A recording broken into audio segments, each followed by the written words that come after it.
హిమాలయాల్లో పూసే ఈ పువ్వు ఆరోగ్యానికి అమృతం. బురాంష్ ఈ పువ్వు ఆరోగ్యానికి ఒక అద్భుత వరం అంటున్నారు ఆయుర్వేద ఆరోగ్య నిపుణులు. బురాంష్ అనేది ఒక అందమైన చెట్టు పువ్వు. ఇది మార్చ్ ఏప్రిల్ నెలలో హిమాలయాలు కొండ ప్రాంతాల్లో వికసిస్తుంది. అయితే ఇది అనేక ఆరోగ్య ప్రయోజనాలను అందిస్తుందని నిపుణులు చెబుతున్నారు. బురాంష్ పుష్పంలో విటమిన్ సి పుష్కలంగా ఉంటుంది. ఇది రోగ నిరోధక శక్తిని పెంచుతుంది. బురాంష్ రెగ్యులర్గా వినియోగం వలన జలుబు, దగ్గు, ఫ్లూ వంటివి వ్యాధులను నిరోధిస్తుంది. బురాంష్ పువ్వును రసం, వైన్ తయారీకి వాడుతారు. Antibiotic, anti oxidant, anti inflammatory, anti bacterial, గుండె, కాలేయాన్ని రక్షించే గుణాలు ఉన్నాయి. హిమాలయాల్లో దొరికే ఈ పువ్వులు ఆరోగ్యానికి చాలా మంచివి. ఈ బురాంష్ పువ్వు రెడోడెండ్రన్ ఆర్బోరియం అని కూడా పిలుస్తారు. భారతదేశం, నేపాల్, భూటాన్లో కనిపిస్తుంది. బురాంష్ పువ్వులు ఎక్కువగా ఉత్తరాఖండ్, హిమాచల్ ప్రదేశ్ రాష్ట్రాల కొండ ప్రాంతాల్లో కనిపిస్తాయి. ఇవి ఔషధ గుణాలతో పాటు పోషకాలతో కూడి ఉన్నాయి.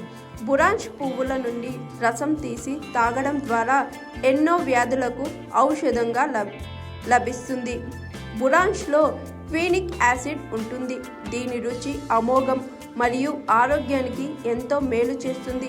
కొలెస్ట్రాల్ను తగ్గించడానికి, క్యాన్సర్ను నిరోధించడానికి, నొప్పిని తగ్గించడానికి, చర్మ ఆరోగ్యాన్ని ప్రోత్సహించడానికి సహాయపడుతుంది. బురాంష్ పువ్వుతో చట్నీ తయారు చేసి వాడుకోవచ్చట. బురాంష్ కాల్షియం కీళ్ళ నొప్పులను తగ్గించి ఎముకల దృఢంగా ఉంచుతుంది. చర్మం, గొంతు, పొట్టపై మంటగా ఉండే ఈ పువ్వుల జ్యూస్ తాగడంతో ఇరిటేషన్ నుండి ఉపశమనం కలిగిస్తుంది.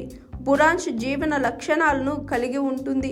ఇది జీవక్రియను ప్రోత్సహించడానికి, మలబద్ధకం నుండి ఉపశమనం పొందడంలో సహాయపడుతుంది. జీర్ణ సంస్థలో మంటను తగ్గిస్తుంది.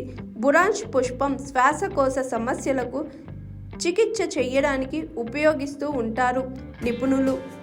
ఆస్మా, దగ్గు, మొక్క ఆకుల్లో వాపును తగ్గించడానికి సహాయపడే సమ్మేళనాలు ఉన్నాయి. బురాంష్లో ఫ్లేనాయిడ్లు పుష్కలంగా ఉన్నాయి. ఇవి రక్తంలో కొలెస్ట్రాల్ స్థాయిలను తగ్గించడంలో సహాయపడే మొక్క ఆధారిత సమ్మేళనాలు. బురాంష్ టీ రసం తీసుకోవడం గుండెకు మంచిది. ఇది తలనొప్పి, ఆర్థరైటిస్, ఇతర నొప్పులను తగ్గించడంలో సహాయపడుతూ ఉంటుందని అంటున్నారు ఆయుర్వేద నిపుణులు. హాయ్ ఎవ్రీవన్, నేను మీ Pavani. Please like, share and subscribe GRTV. Hi, I'm Jyoti Singh. Please like and subscribe GRTV channel. అందరికీ నమస్కారం. నా పేరు Sambit. Please like and subscribe GRTV. Thank you.